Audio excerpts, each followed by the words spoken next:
Hi, I'm Sarah Hill, the co-founder of Bookstr. We are here today with Abish Mathew. He is the host of Son of Abish. Thank you, Abish, for being here today. Thank you for having me. You're very welcome. Yeah. I guess first and foremost, let's kind of tell our viewers who you are and what you do. Awesome. My name is Abish Mathew. I'm a stand-up comedian. I'm based in India. I do a show called Son of Abish, which is like a late-night talk show, variety show in India, which is not on television, but it's on YouTube. And it's actually on Facebook, it's on YouTube. It's supposed to be a multi-platform show. So anything that we can do for any platform digitally, it's available. And you have hundreds of thousands of followers, if not millions when you add it all up. Yeah, I mean, like, if you add it all up, it does make me feel like, hey, Dad, you're doing a good job, thank you. So in total, there's a huge number that follows. Even I get surprised every day when I look at the number. I'm like, I better say something smart now. Because earlier I could say anything and I know it's just like 200 people, no one's gonna care. But now that the number is more, you're like, oh, you better be careful and you better be funny. That's the thing. Gotta be funny. No pressure there. No 1 a.m. tweets to an ex-girlfriend saying, miss, no more. You can't do that. You have to turn your... You could though. You definitely could do that. I could, but maybe you should. I have to turn it around, try to be funny about it. Like, you have to be very passive aggressive. Yeah. And on your toes. And always on your toes. More like but still. Yeah, on your fingers. Okay, so can you tell me a little bit about Son of Abish? You were talking beforehand that you started out doing a few other projects, and I think like as you were making a name for yourself, and now this has been your dream project. That's true. Can you explain why? So the thing is, right from the very beginning, I used to like the late night show as a format because. What late night show like? While growing up in India, the show that you only knew about that used to come on TV was The Tonight Show with Jay Leno. But then because of the advent of YouTube and a lot of other digital platforms, you started realizing there are many other formats of shows and hosts. So my favorites became someone like a Craig Ferguson, Conan. Then I started realizing everybody has, a different style. But the thing that I really liked about the late night show format in general was there's a live audience. So as a stand-up comedian, you find it really therapeutic to be in front of an audience. And the second is the broadcast angle of it. The more live it is, the more raw it is, and the more raw it is, it's better. But if you doctor it too much and you make it look like a crisp show, I don't know, you just don't, as a digital audience, you don't relate with it, right? Because how are we making content these days? You switch on to the selfie camera and you're like, hey, I'm here, I'm having, I don't know, a gyro, however you pronounce it. Yeah. And people are like, oh yeah, halal guys, I've had it. That's connection. But if you put that up with like a properly shot crew while you're just having a gyro/gyro, I don't know how to pronounce it, okay? I don't either, else I would help you. Good. Yeah. I don't think half of you, you know how to spell it, you don't know how to pronounce it. Can spell it, can't say it. Can't say it.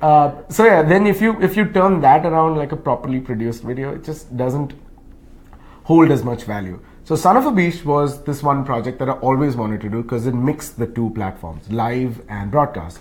But broadcast is a term that usually you consider for like TV, right? Right. And the way I am inexperienced back then also, I know that TV wasn't a huge shot for me, but I really wanted to do it. Why? Because I guess number one, the skill wasn't there back in the day. Even now for television, I don't think the skill, it's a different set of skill. Also in India, a lot of people speak different languages, right? There are so many states, so many languages. Sure. Hindi is a predominant language spoken in the northern part of India. In South India, there are so many different. There are many languages all throughout. I am not very well versed in Hindi, but if you send me back to where I come from, Delhi, I will speak Hindi.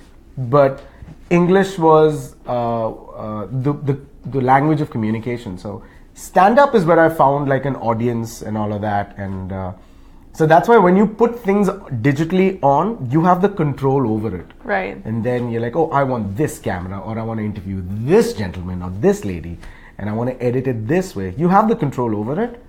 So then I put up like the season 1, which was very DIY, and I loved doing it because I was like, yeah, I'm going to do 15 minutes of jokes and 15 minutes of interview.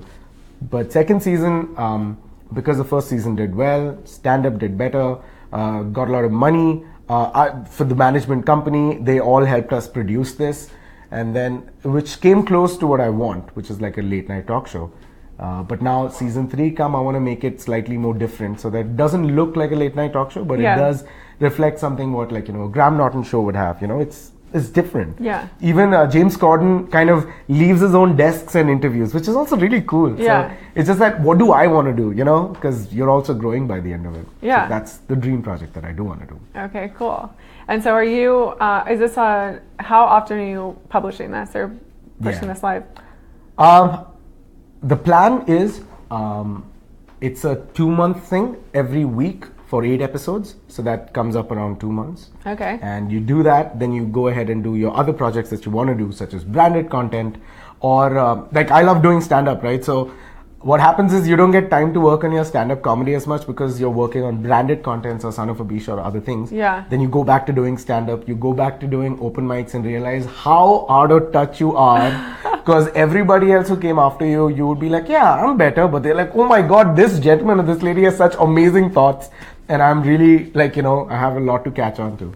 So that's what I do. I like working, I like bookending things. Mm-hmm. It's not forever. It's for a certain amount of time, and then we'll do something, we'll come back to it later. Okay. Yeah.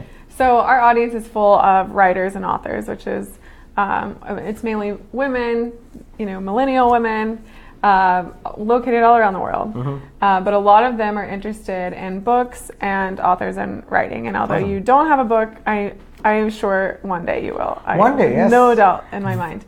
It's interesting because there are comedians who've written books. There's a guy ton of them have. There's an Indian comedian called Saurabh Pant. He's a friend of mine. He writes books and it's fictional stories, but like really funny. And his sister, there are a lot of people who've written books. Someone has asked me, do I want to write a book? And it's just, for me, every time I think about writing a book, it's just the only word that goes through my mind is, you are not worthy enough. You would never be worthy enough to write a book. You will only do things on YouTube, maybe Facebook, but that's it. And I'm like, okay, fine, I might get a double master's, I might go to space, come back, I might save the world from a zombie apocalypse, but you would never be good enough to write a book. So I doubt it. I think it's going to come. Yeah. But so can you tell me a little bit about the writing process for your stand-up comedy one, and then also for your show, or is there not a writing process involved? There's a huge process. So can you talk about that a little bit? Sure. Yeah. See, that kind of writing I can do. This is the same kind. You could do that in a book. Never worthy enough. But the process is simple. I personally, I like to do. So the way I work is with a group of people that I have. When we're in the ideation stage, everyone pitches ideas for how you want and what do you want in the show. And I was lucky enough to work with like a bunch of writers. They're all comedians, so they're all like celebrities in their own way. So I work with like 6 of them. All 6 of them are celebrity comedians, but they're working with me. So there's never that sense of you're working under me. So I never approve a joke. Yeah. It's always if I'm delivering it and if I don't feel like I can do it, that's the only time I'm like, okay, I am not going to do the thing. How do you know beforehand if a joke's going to be funny or not when you're writing it? When you write it, you write everything. And just like you have an editor, we have like a focus group reading.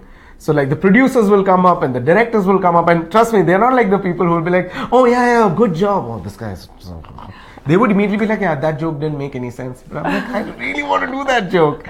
But somehow after some time, you write these jokes because the first month takes some time. You have no idea how everyone writes. Process is simple. You pick up a theme, not a topic. You pick up a theme because under a theme, you get a topic is what I feel. So you pick up a theme, whatever you want to talk about. So what would be a theme? So example, we made a sketch called a pre-wedding music video. So oh wow, that's amazing. In India, this is a huge thing. A pre-wedding music video is where 2 people who are about to get married, right? They end up doing a lot of these Bollywood romantic, things like, you'll act and you'll be shy, you'll run behind a lot of. They have like their own script. Like, yes, okay. But the song is going to be a Bollywood song, so it's supposed to recreate the romanticism of a Bollywood song. Aww. It's genuinely very honest, right? But comedians are bad people. Okay, I mean, don't judge me. But that idea isn't mine. That theme came from one of our writers, Anirban Dasgupta. He said, I'm annoyed with all my friends putting this up. And then I was like, okay, that's a good theme. What do we do with it? So initially we thought we'll do it like a monologue. We'll write some jokes like, weddings are so and so, so and so. Just like one-liner jokes that are good. Yeah. And then we'll develop some kind of a storyline through it. In the process of writing, Anirban's like, we need to make this into, it can't be a one-on-one monologue. It needs to be more. It needs to have production to it. So then we thought, okay, let's do a sketch before and after the video. Then they're like, no. How about let's do a parody of it? And it's the first time I am ever doing a parody because I'm very scared of doing parodies because if not done right, parodies can be outright awful. Yeah. But because it was his theme, which then we picked up a topic is the pre-wedding music video as a parody. Then when we started writing these observations, all we need to do is write an observation and think of a punchline for it. Then we started writing these observations. Then these observations became lines for my rhyming couplet. So then we started writing verses and then it became a chorus. Then we got a musician to come on board. Oh my God. Then he figured it out together. Okay, we're going to make this into the verse, this into the chorus. We need a bridge. Then we took a blueprint of a song of what we wanted to sound like so that it's not the same song, but people identify it. Mm-hmm. Then we got the song. Now with the song and the lyrics, we started writing screenplay for what will happen with this, what will happen with that. Sure. Then finally we had a screenplay. We finished the screenplay on the day of the shoot. Then we had so much time to improvise. Then we kept shooting. We had so much fun because there's no lip sync in a music video because you're just doing whatever.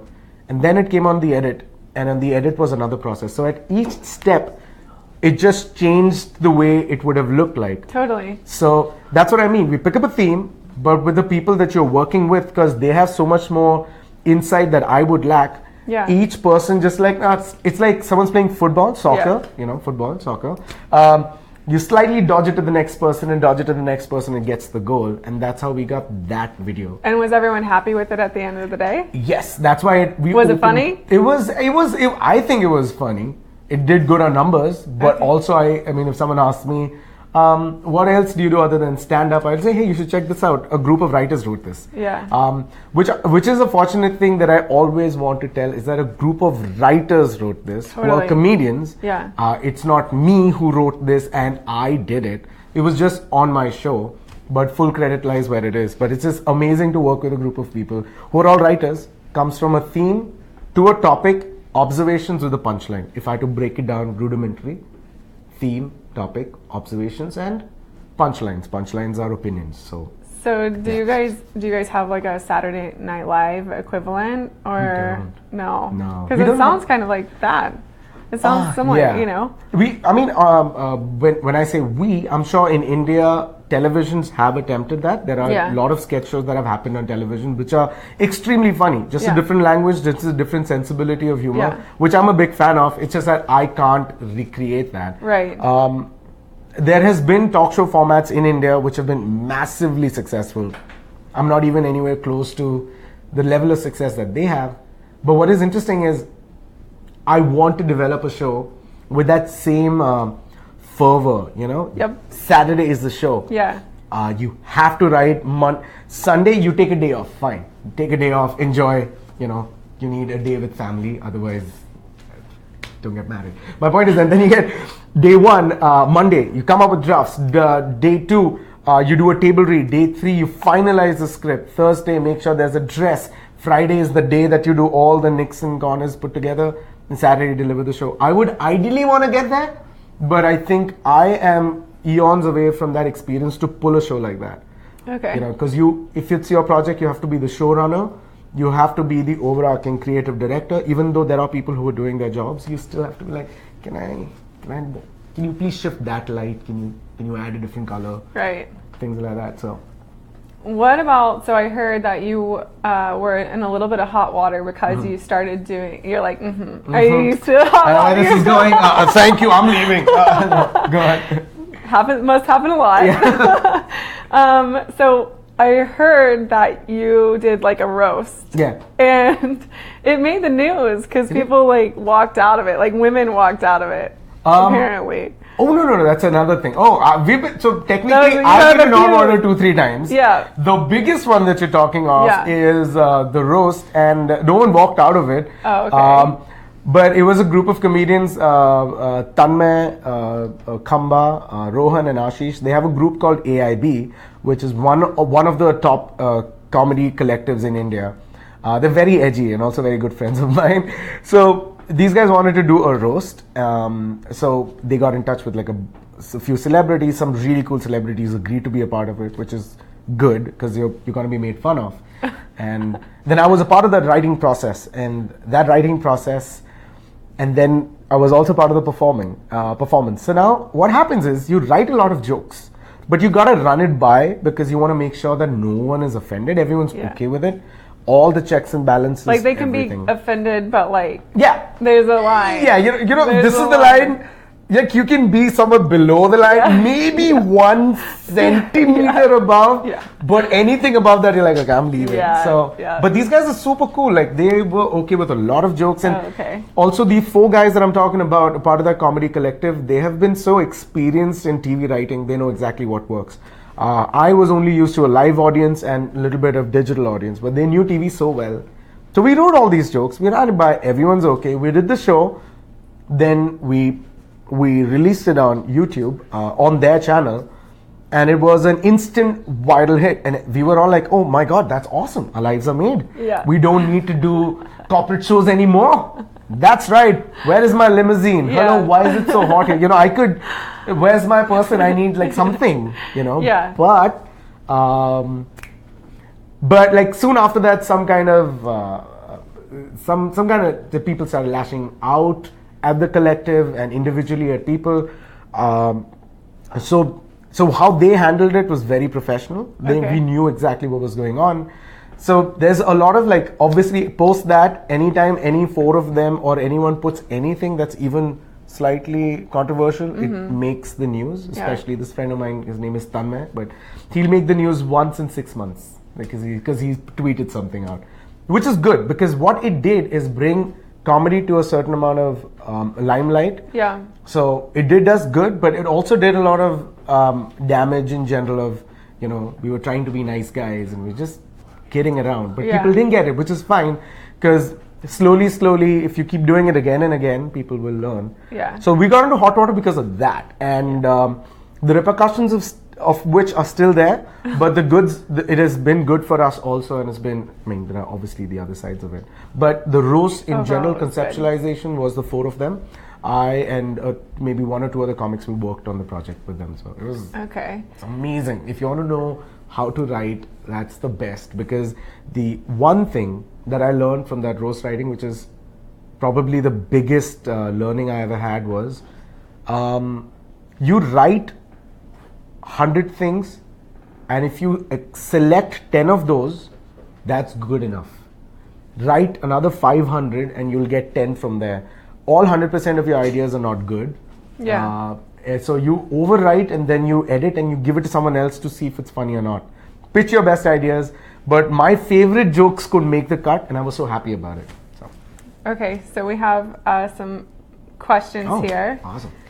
And don't forget to ask questions. We're taking them live. Yes. I would like to answer that right now. I'm sorry, ladies. I am married. I know. I know. Don't tune off. Guys, don't. It's what I'm inside that matters. I don't like the fact that you're smiling. There you go. I don't like the fact I'm sorry. It's like you're married. I'm sorry. It's over. It's all over. It's okay, I guess. It's for my mind, right? You're not funny anymore. Not anymore. I was cute and now I'm not available? What are you even doing here, Abish? Go! I'm good. Okay. Question. What is the funniest book that you've ever read? The funniest book that I've ever read is Tina Fey's book. Bossy Pants? Bossy Pants. And I listened to the audible version of it, and she has narrated it, and it's so funny. It's like listening to a podcast, and that is the funniest book I've read. Right now I'm reading Judd Apatow's Sick in the Head, which is which is also very interesting. So I'm looking forward to going to, now next up is Trevor Noah's book. Oh yeah. And so on and so forth. But yeah, definitely Tina Fey's book. It's just so honest. And I'm just like, oh my God, you're so cool. Yeah, she is so cool. So that is the funniest book I've ever read. Okay, we have another question. Do you have any shows in NYC in the coming days? Not in the coming days, but next year I'm coming back and I'll be doing like a bigger, a bunch of shows in NYC and other places. Hopefully we'll be West Side and East Side both. So yes, looking forward to it. Awesome. Who is your favorite comedian? Oh, I change my favorite comedians more than I change the t-shirt that I'm wearing, because this has been on for a week and that's as much as I've been tripping on John Mulaney. As soon as the gray goes, black comes on, it'll be somebody else. But I did see Jerry Seinfeld yesterday. Oh yeah? And it was, you know what's amazing about watching Jerry Seinfeld is that you've seen his bits before, but it's like a 101 on how to do comedy again. You're like, oh, I'm in love with the way that you write. Because so right now, because I was only watching Mulaney's special 2 times over, and I was just like, okay, who am I going to trip on next? And now I know this t-shirt's going to change to a suit, because you have to wear a tuxedo when you're watching Jerry Seinfeld. You know that, right? No. They know about it. Wait, what am I supposed to wear though? I can't wear that. Everybody. It's not gender specific. Everyone you have to wear a tuxedo while you watch Jerry Seinfeld. You know this. I've always wanted to wear a tux. I've always wanted to. It's like so free and yes. comfortable. Just make sure you wear a tuxedo. Yeah. And you keep watching Jerry Seinfeld, because as soon as someone comes and spots you, like, why you wear? Oh, she must be watching Seinfeld. It's a thing if you didn't know. Okay, done. Yeah, done. Done deal. So my favorite comedian, as of now, for another till I obsess over him, is going to be Seinfeld again. I want to go back to watching Trevor again. I want to go back to Michael McIntyre also. I really want to rewatch his things. And so it'll keep changing. Oh my God, so many comics to watch. Such a short lifespan. I know. Okay, what is your funniest childhood memory? We're going to make you flash back to your childhood. Funniest and non-offensive. I'm going to add that sub-tag also. You can be mildly offensive. Well, you know it's going to be on the internet forever, and I want to be careful about another hot water soup that I enter. True. No offense, that accent is completely fake. I am still from India. I know it's tough to believe. What is the funniest childhood memory I have? Okay, no, not that one. I will get jailed for that. No. I'm going to come back to this because there's so many. I'll tell you a brief of this. My family and my extended family, that my parents, my uncle, aunties, my brothers, cousins, we were all going for this one long road trip we live in the north part of India, Delhi, the capital. So we were going to like Shimla, which is a hill station. So it takes you 8 hours to get there. So on the way, there are a lot of these fields and a lot of plantations, and you go. So as a kid, I really couldn't control my bowel movement that much, because as a kid, I had no, literally the amount of control I had on my bowel movement is the amount of control I have on my tongue right now while I'm talking. Like, right? how old were you? I'm not judging you. I'm just asking. So, like, how? Were you like 10, like 15? What? Like, how old were you when this was happening? I have blocked that part of my memory about the age. Like, I knew I knew if I was wearing shorts, it would have been like, hey, you're too old for shorts. That's how old I was. So you were maybe in diapers, or? Yeah, I would like to believe I was crawling. Even though I was probably you might have been walking, yeah. Yes. Go shave your face. Okay.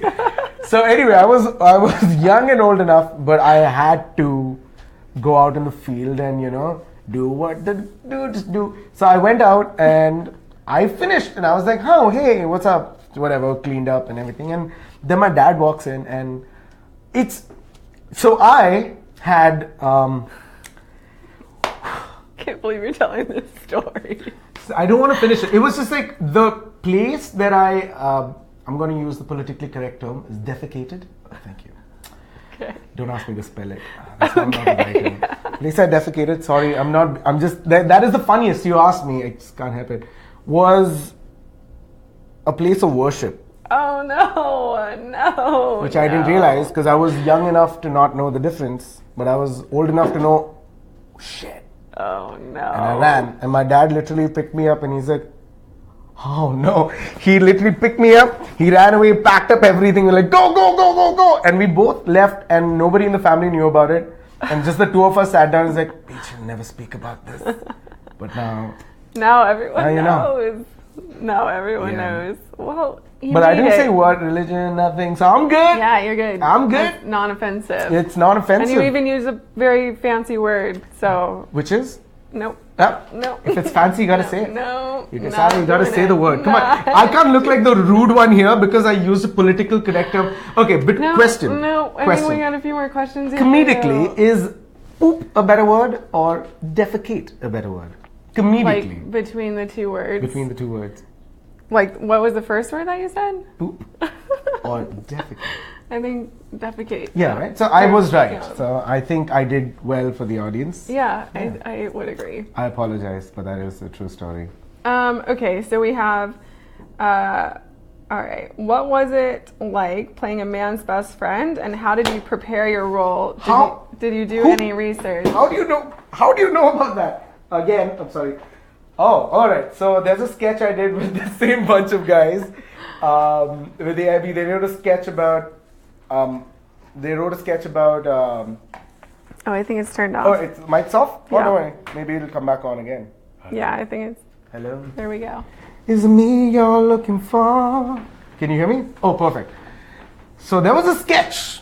It's a comedy tidbit that these guys had written about a relationship between a man and his best friend, which happens to be a personification of a penai, which is singular for penis. Okay. Yep. You asked me this. I didn't initiate. Just letting you know. God. So the question is, what was my research to get into that role? It's not get into that. Wait, you played that? Yeah, that was your role. Yeah. So the sketch premise was mid-aged man who's not being visited by his friend anymore. Oh my god. You know like what his that means? ex-girlfriend or his No. Oh, I see. Like okay, let me. There's a lot of women watching this. I want to be politically. A lot of women watching this. Gotta be politically correct. Okay, let me try that again with my writer voice. See, the way I prepared for the role of playing a man's appendage. Oh my god, I can't believe this. You asked me this question. Yeah. Go back to soliloquy. Yeah. Was that I realized I had to personify a certain element of a human body which reacts differently. Such as, I realized as a character I have to be disheveled. So I was disheveled for that. And going on personal experience, I put on a little weight because I wanted to. Just wanted to play a correct representation of an Indian man. And then I came in when I was summoned and sometimes popped in when it was cold, just things like that.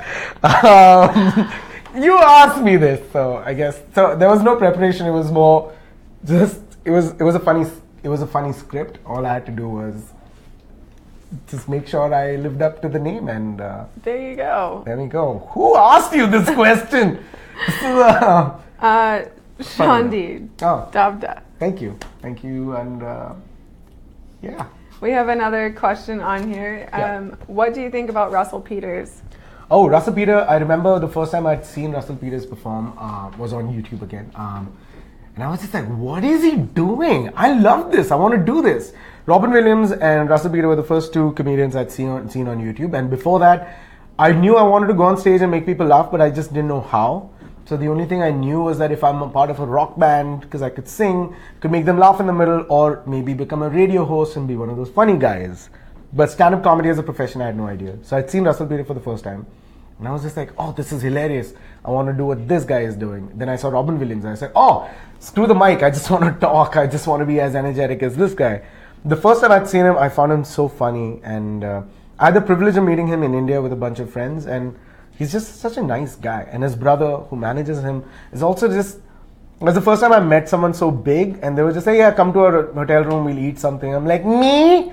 You are not worthy! But even now, then I saw him live in India many years after that, and when I saw it, I was just like, I get that he's done so much comedy that you have to work on your craft so much more to keep yourself better than who you were. So the first time I saw it, I was blown away. The last time that I saw him, I was just like, I get it why you're popular, because you are funny. But then I get to a point where I'm like, oh, I want to make sure that I get better than the best, right? So even till today, when I watch any comic, like even Russell Peters, there's so many elements that you get to learn. He interacts with the audience, which is good, and interaction is a regular part of a comedy show. But I'm just like, you keep it fresh, which is what's interesting. Yeah. Content-wise, I would probably be like, oh, John Mulaney, he's insane. But as far as the ease at which he talks about different people confidently, I was like, hey, that's good. I can't do that. I'll be too scared to be like, I'll just talk about me. I'm not worthy. Okay. So that's what I think of Russell Peters even now. A good political way of avoiding a question. Thank you. Okay, yeah, that was a beautiful answer.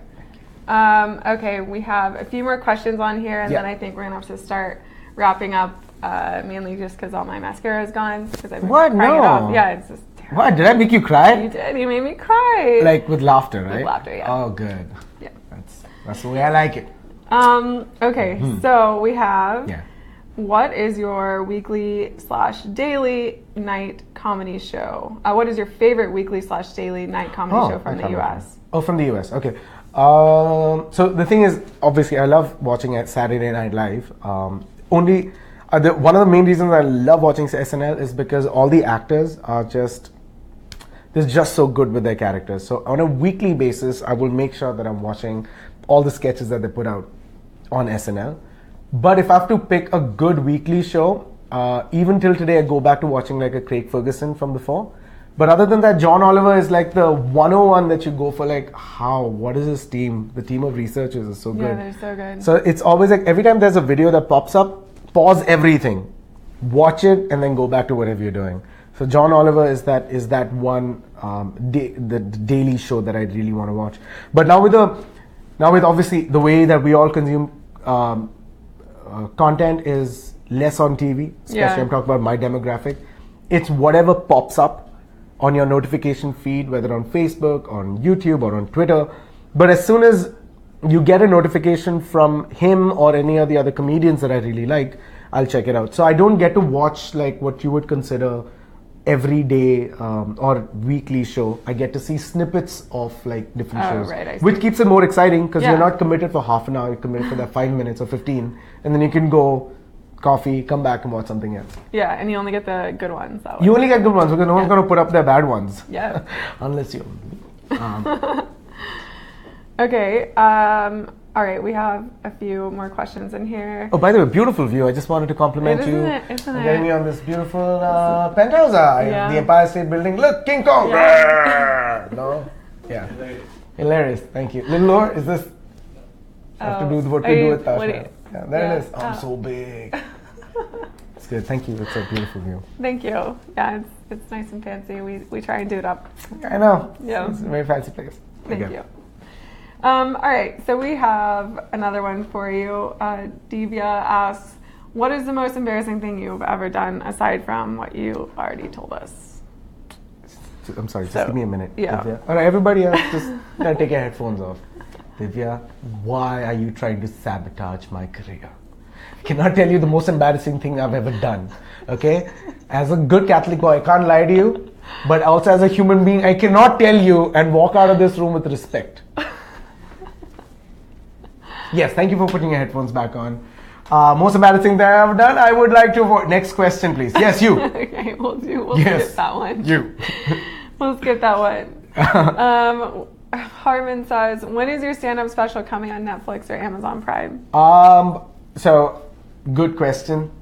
Thank you. Like I started off initially saying that I haven't done stand-up in a long time. I do live shows, but like the new content that I've created are more for digital and content pieces. I haven't focused on my stand-up as much. I am lagging behind everybody.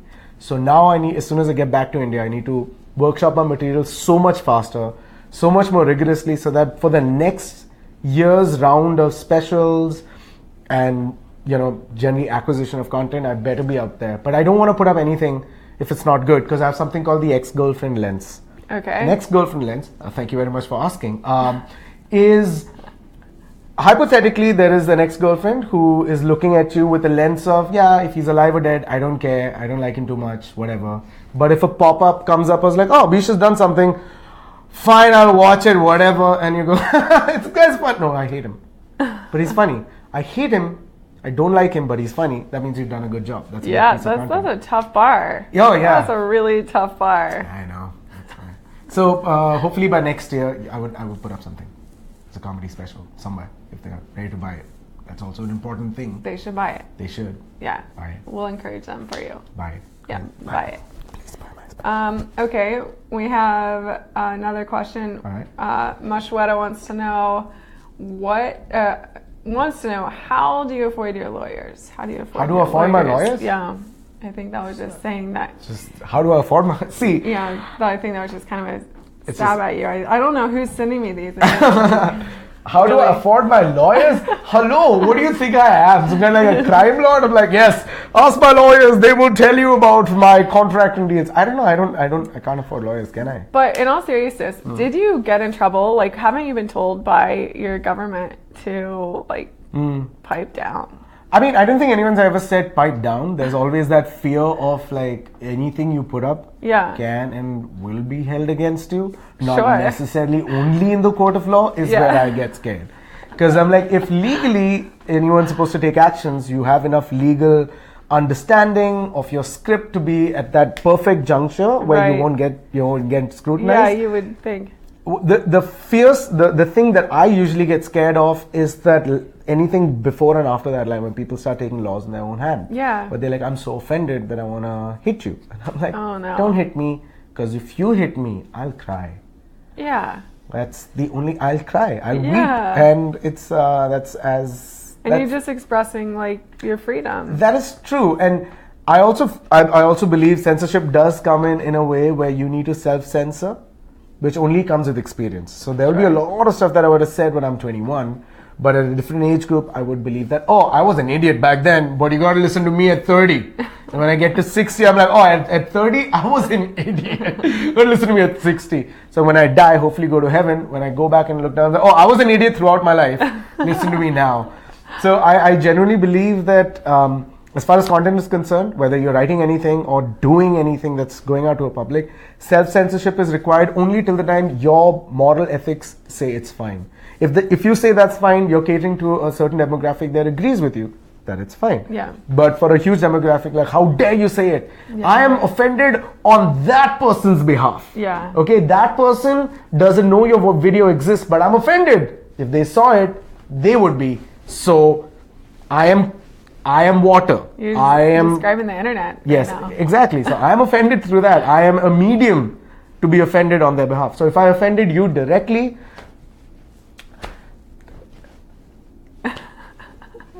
if you feel directly offended, I get it. But getting offended on someone's behalf, I'm just like, bro, let them. Yeah, let them do it. Let them do it. Okay. We have like just a few more questions. Oh, awesome. It just keeps going. I'm sorry. That's really fine. entertaining. That's awesome. I'm just surprised. You're surprised? Yeah, people are watching, so I'm like, yeah, that's working. Okay. Which country do you think has the best sense of humor? Oh, it's such a wrong question. I think everyone has a. I don't know. There's no way. I performed in the US. I performed in Netherlands, in India, obviously, and in Canada, doing a lot of open mics and stuff. And a sense of humor is so. I really can't. I think words are the worst way to communicate anything. But then, like when I was performing in Netherlands, there's a comedian friend of mine, Daniel Fernandez. He's also from India. He's like a very calm, cool, one-liner kind of comic, and we do that, and people are applauding, and I'm going like, "Hey guys, blah blah blah," and they're like, "Whoa, ease off on your energy." So I would have been like, "Oh, people in Netherlands, they like classy comedy, they like a low energy," but that's not true because another venue I went, it worked. So it's just like a group of people work so differently at different space and time that, as far as sense of humor is concerned, that's why this profession is so interesting, because you don't know. Yeah. You have no idea. If I go down the street, if I do a gig, and if I've done 100 gigs there every day, I still would not know how they're going to react, because this is demographic changes. One person, just the air temperature, anything can change it. So that's what makes it so interesting. It's just that I haven't broken it down. Yeah. Much like love. Because you can't break down love to a sentence or lists. It keeps it interesting. Yeah. And much like that, comedy too, because you can't break it down. Keeps it interesting. I know. I think that you can break love down. You can? Oh. Sure. What, love? You can break down love? I don't know. I don't know. If you do, People please. do it in like 3 minutes every song, so. Yeah, that's true. I mean, if love is about calling everyone baby all the time, like, which is what I find interesting, right? Because you're always calling the lover baby, just in case you forget your ex-lover's name or the next lover's name. Call all of them baby. Genius. That is genius. Okay, last question we have, because we have gone above and beyond. Oh, I'm sorry. No, it's fine. It's wonderful. Okay, what are you doing with Upright Citizens Brigade, and can you talk about that? Oh yeah, absolutely. Studying a course there. We just finished yesterday. We were doing comedy writing 101, sketch writing 101. And 2 years ago, we did improv 101, 201 while we were studying a magnet also for sketch writing. The reason I do these courses to come here is not like in India you don't have courses like this, or probably only by coming here do you get better. But it's just that there are 3-4-fold things that comes together. It's just that you understand how they've turned this into an industry that came from just a comedy. Yeah. It's become an industry. Now they have like a huge setup and it's institutionalized. It's forced me to write 8 comedy sketches over the course, which in India I would have written 1 in 8 months because the pressure is less. And especially when you come back here, you're forced to study, you're forced to break down why something worked, how it worked. Number 1 is that. Number 2 is that you get to network with so many people, not just at UCB, but when you go out to watch comedy shows, because you're a comedian, you get to approach other comedians because you know exactly what to say, and you figure out, okay, what is the scene, how do you work towards it? Like there are comics that I found out, they do a gig at 4 p.m., then they will take the train at 6:30, they have another 10-minute spot, then they'll go at 8:30 to another venue at 10 minute, and at 11:30 they'll end up on one venue doing like a 10-minute spot. And I'm just like, you are getting to do that in one day, which is incredible, because that skill that you have attained in that one day would be an equal of a week if I worked that rigorously back in Bombay where I am. So that as an insight from a comedian is so interesting to know. There are comedians who've done like Comedy Central specials, and I'm just like, you're still doing a 10-minute spot. I'm like, that's fantastic. That's awesome. And then you go on their podcast and then you see what they're doing. Everyone's creating a podcast or like a video podcast or like a show like this or a show like that. Everyone's focused on making sure they're good live. They're trying to get agents. They're trying to get their managers in place. It's a different industry here. It's a different industry back home. But I'd like to keep going and coming back just to be like, okay, what are you guys up to? Okay, good. This is where we are. Even though I started doing comedy in 2009, not necessarily I'm better than a comedian who's done it for 2 years. He could be more because he's got more stage time. Yeah. Just that constant reminder. And also I love this city. So I love coming to New York. It's just so refreshing. It's so new to see things and then go back. And plus I like faking an American accent. So it's good. So all these things together is the reason I love. And then having that course as the central line of why I am here justifies that you're not wasting your time. Secondly, there's so much more experience that you gather back. So like if I have a sketch and if I want to see if that works well internationally, I have a group of people I can email it to here from my course. They'll be like, hey, what do you think about this sketch? Then they'll give some feedback and they're like, oh, that's a good way. I didn't think about it this way. Let's put it through. That's awesome. So that kind of really works, which is the ideal reason why I like coming here. Very cool. Well, I'm super impressed, and I know our audience is too. Thank you guys so much for the questions. Abish, where can they follow you? What are, website, Instagram, Twitter, YouTube, all the things? Where can they? All of those things. Mostly. So I'm very active on all social media. Abish Mathew, that's the name. Abish Mathew. Googly. And you. I put up a lot of things on Facebook and on Instagram on a daily basis. Like I try to think of jokes and keep putting it up. YouTube is where I put my, look, this is a comedy bit I did. Here's Son of Abish. Here's some comedy music videos. Here's some travel stuff. Here's me. Oops, it should be on private. Never mind. So things like that. That's on YouTube. But Instagram is where I literally, if I'm burping, you'll know about it.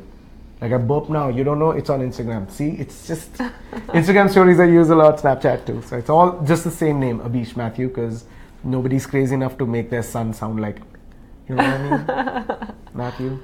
All right. Well, Abish, thank you so much. Thank you. Thank you for having me. And thank you guys.